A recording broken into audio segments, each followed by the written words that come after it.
আজকে তোমাদের সাথে আমি আরেকটি রেসিপি শেয়ার করতে যাচ্ছি। তাহলে চলো দেখি। প্রথমে আমি কড়াইয়ে দিয়ে দিলাম তেল, তার মধ্যে আমি এখন নিয়ে নিচ্ছি কিছু কই মাছ, আর তার মধ্যে কড়াইয়ে দিয়েছি একটু লবণ যাতে মাছটা লেগে না যায়। এখন মাছের মধ্যে দিয়ে দিচ্ছি 1 চামচ হলুদ আর 1 চামচ মরিচের গুঁড়া।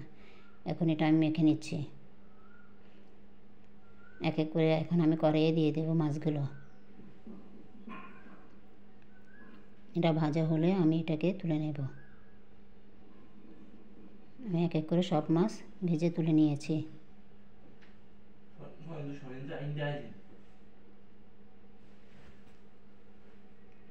এখন আমি কড়াইয়ে দিয়ে দিচ্ছি 1 চামচের মতো গোটা জিরা আর দিয়েছি পেঁয়াজ কুচি।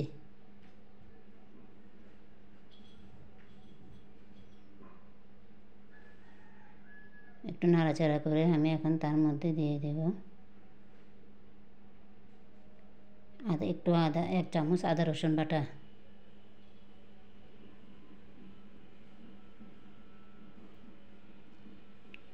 এখানের মধ্যে দিয়ে দেবো 2টা কাঁচা লঙ্কা, আর দিয়ে দিচ্ছি একটা তেজপাতা, দিয়ে দিচ্ছি থেতো করা এলাচ আর দারচিনি, আর দিয়ে দিচ্ছি সামান্য জল যাতে পোড়া না লেগে যায়।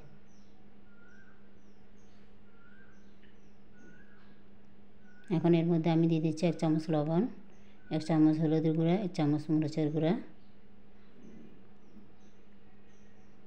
1.5 চামচের মতো জিরার গুঁড়া, আর দিয়ে দিচ্ছি 1 চামচ মতো চিনি। এখন আমি ভালোভাবে মশলাটা কষিয়ে নেব। মশলা কষানো হয়ে গেছে। এখন এর মধ্যে আমি দিয়ে দিচ্ছি আলু। এখানে আমি চিকেন করে আলু কেটে রেখেছি।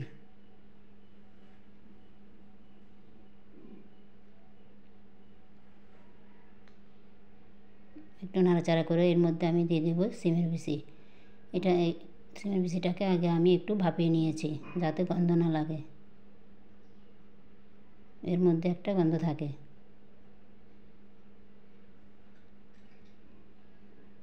আর এখন আমি দিয়ে দেবো এর মধ্যে 2টা টমেটো বিচি ফেলে এটাকে আমি টুকরো করে দিয়ে দিয়েছি। আর এখন দিয়ে দিয়েছি আমি কিছু গরম জল যাতে তাড়াতাড়ি সিদ্ধ হয়ে যায়। আর গরম জল দিলে এটা একটু স্বাদ তাড়াতাড়ি বাড়ে। আর আমি এখন দিয়ে দিচ্ছি ভেজে রাখা মাছগুলো। আমার ঝোলটা একটু গাঢ় হয়ে গেছে। এখন আমি দিয়ে দিচ্ছি উপর থেকে ধনেপাতা। এখন এটা আমি একটা বাটিতে তুলে নেব।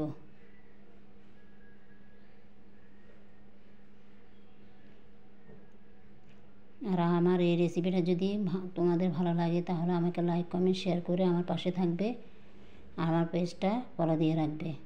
সবাইকে ধন্যবাদ।